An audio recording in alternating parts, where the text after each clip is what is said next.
Siapa yang baca Yasin di waktu pagi, Allah Ta'ala akan ambil tanggungjawab urusan dunia dia pada hari itu. Allah Ta'ala akan mudahkan semua. Apa masalah dia pada hari itu, semua akan dimudahkan. Kalau ada bala nak menimpa dia pada hari itu, akan diangkatkan. Kalau ada rezeki duk sangkut tak mai, akan dimudahkan.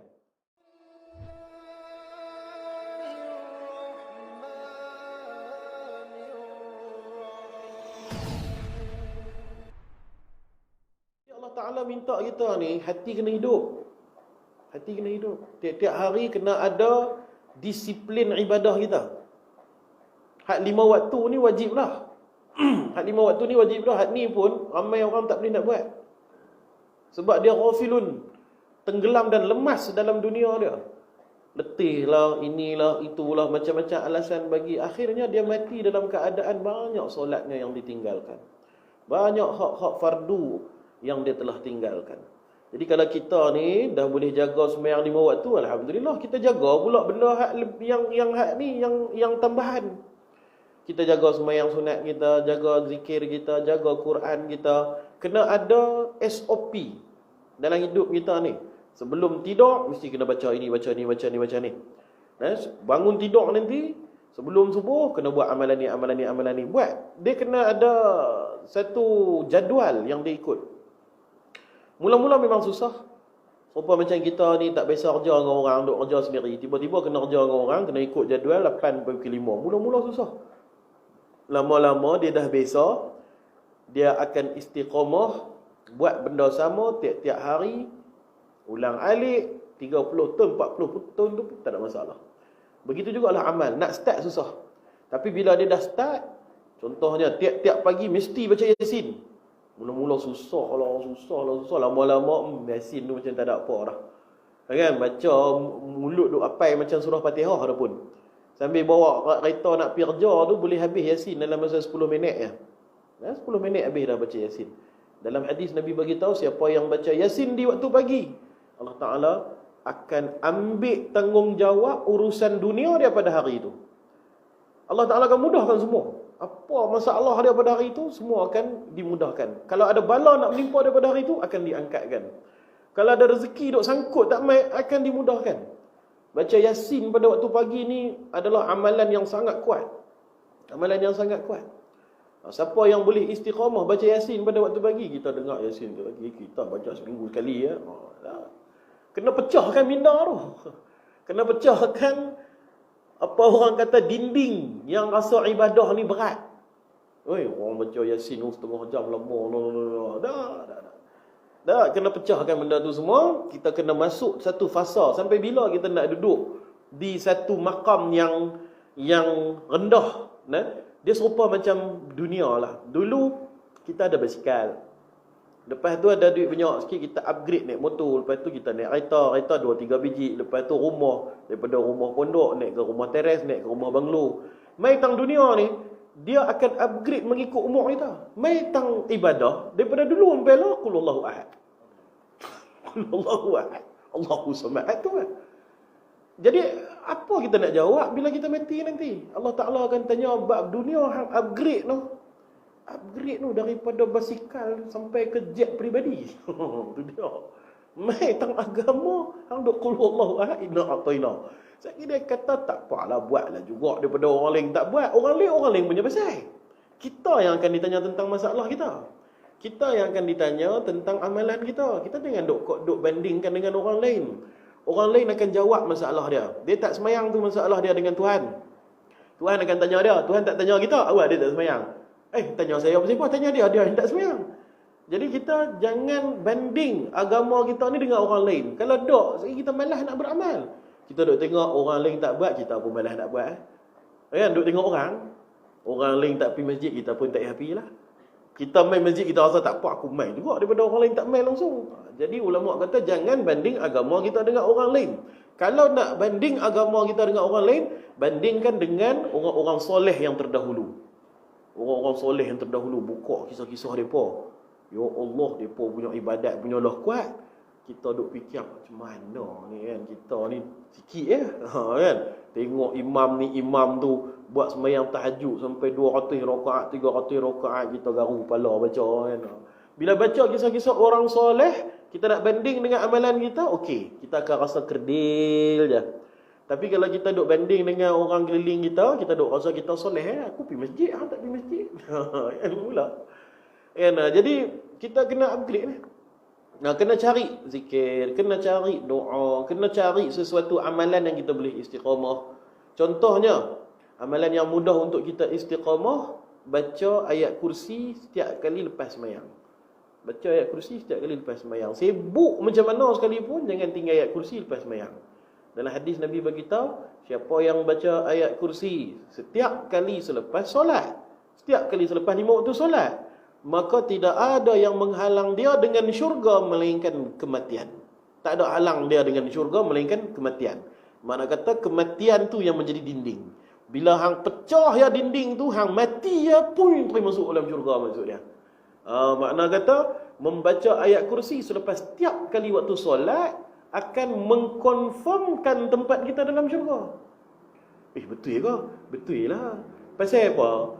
Kalau kata baca ayat kursi lepas sembahyang, bermakna dia mesti sembahyang. Mana ada orang tak sembahyang baca ayat kursi saja. Dan Nabi kata boleh masuk syurga tu, dia pun, orang dah sembahyang ke belum? Sembahyang dah, okey, baca ayat kursi. Tapi tak sembahyang, mana ada? Dia mesti akan sembahyang. Lepas dia sembahyang, dia akan buat amalan-amalan tertentu hal lain. Dia mesti akan ikut imam baca subhanallah, alhamdulillah, Allahu akbar. Kalau dia sembahyang seorang-seorang sekalipun, dia teringat hadis ayat kursi tadi tu, tak apa kita sembahyang dulu, lepas tu kita baca ayat kursi. Sebab dia nak ligan had Nabi kata boleh masuk syurga tu. Bermakna seumur hidup dia takkan tinggal sembahyang. Memanglah dia terus masuk syurga. Confirm lah masuk syurga. Dalam dunia ni kewajipan kita beribadah pada Allah 5 waktu sembahyang, jaga hak tu, insya-Allah syurga. Kalau yang lain-lain tu, dia bukan ibadah yang melibatkan solat yang khusus tu. Yang lain-lain tu adalah puasa, zakat, haji, semua tu kena buat jugalah. Tapi solat lah yang pertama sekali yang akan ditanya oleh Allah. Nabi bagi tahu kalau hak ni A, maka hak lain semua insya-Allah akan dipermudahkan. Cacat celah di dalam puasa, zakat, haji kita, Allah Ta'ala akan cincai kira. Kalau yang hak solat ni dia jaga. Tapi kalau hak solat ni fail, hak solat ni banyak merapu, banyak lalai, maka Allah Ta'ala akan kerah dengan hisab kepada ibadah-ibadah yang lain. Baik. Wahai sekalian manusia, seandainya semua kamu daripada yang mula-mula sekali yang Allah Ta'ala cipta, sampailah yang akhir sekali yang Allah Ta'ala cipta. Mula-mula Allah Ta'ala cipta manusia ni Nabi Adam. Sampailah bayi tak akhir sebelum kiamat tu, tak tahulah apa nama dia. Kan? Semua ni, kalaulah mereka semua termasuklah dengan bangsa jin, tak kira yang kecil yang besar, tak kira yang apa nama hurrakum wa abdakum, yang merdeka ke ataupun yang hamba ke, saling tolong menolong dan bersama-sama taat kepada aku, maka benda tu tak ada manfaat langsung pada Allah.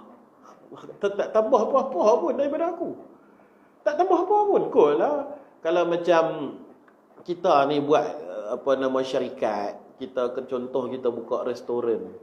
Kita memerlukan orang ramai. Kita pun pujuk mai lah ke restoran saya. Kita buat macam-macam iklan. Contoh kita ni toke KFC. Kena fikir macam mana orang tak lupa KFC ni. Kan? Sebab kalau orang lupa sekejap lagi sale akan jatuh. Jadi mereka kena buat keluar macam-macam produk baru. Tu sekejap lagi dia keluar KFC perisa tom yum. Sekejap lagi KFC perisa tandoori. Sekejap lagi KFC perisa cheesy.